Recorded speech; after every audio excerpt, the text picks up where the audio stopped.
What's up guys, Mrnewmobile here. Please subscribe, followed by the bell. So, Samsung's Galaxy S22 Ultra seems at first glance like a significant upgrade over the Galaxy S21 Ultra. After all, it brings an entirely new design, with a new hardware component never seen in the S line before, a built-in S Pen. But if you ignore the S Pen and the harder and sharper corners of this year's model, the Galaxy S22 Ultra is actually an iterative update of the Galaxy S21 Ultra, offering very similar user experiences. The camera hardware, in fact, remains mostly unchanged from last year. One could argue the Galaxy S series made bigger leaps forward in the previous 2 years, the Galaxy S20 Ultra over the S10 Plus, than the Galaxy S21 Ultra over the S20 Ultra.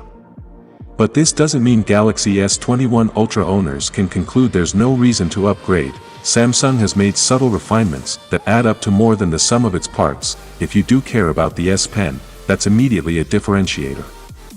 I know I'm not alone in feeling this, but I have always thought the boxy design language of the last few Galaxy Note phones looked great. The hard corners evoked the feelings of authority in my opinion, but they didn't actually feel great in the hand. The same is true with the Galaxy S22 Ultra because it really is just a renamed Galaxy Note. I love how the Galaxy S22 Ultra looks in product photos, when it's standing upright on a table, towering over everything with an intimidating menace. Like the monoliths, the Galaxy S21 Ultra has no such problems. It's rounder, curvier, nestling in palm in a softer, more gentle manner. Both phones technically have the same screen size, but the Galaxy S22 Ultra has a bit more screen because its corners are angled, unlike the rounded corners of the Galaxy S21 Ultra. The bezels around the Galaxy S22 Ultra's display are a bit thinner. Even if it doesn't feel as good in the hand, the Galaxy S22 Ultra's front looks a bit better in my opinion. The display in the Galaxy S21 Ultra was the best in the industry at the time of release last year, and even now, the screen holds up and looks virtually as good as any 2022 flagship screen so far. However, if we nitpick, then the Galaxy S22 Ultra's display is a bit superior. The latter's screen gets brighter, at 1750 nits of max brightness to the Galaxy S21 Ultra's 1500 nits, though this difference isn't as notable practically for a variety of reasons, including our inability to perceive brightness linearly.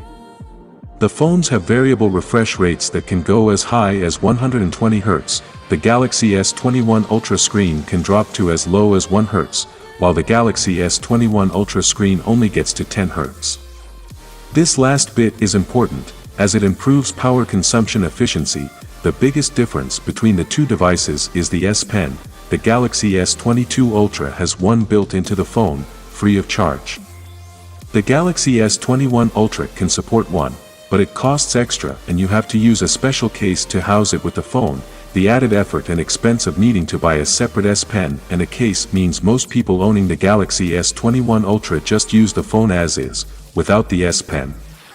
So, that is it guys. Let me know your thought in the comment below, and if you are new here please subscribe, like the video, comment. Thanks for watching. See you on my next video. Peace out.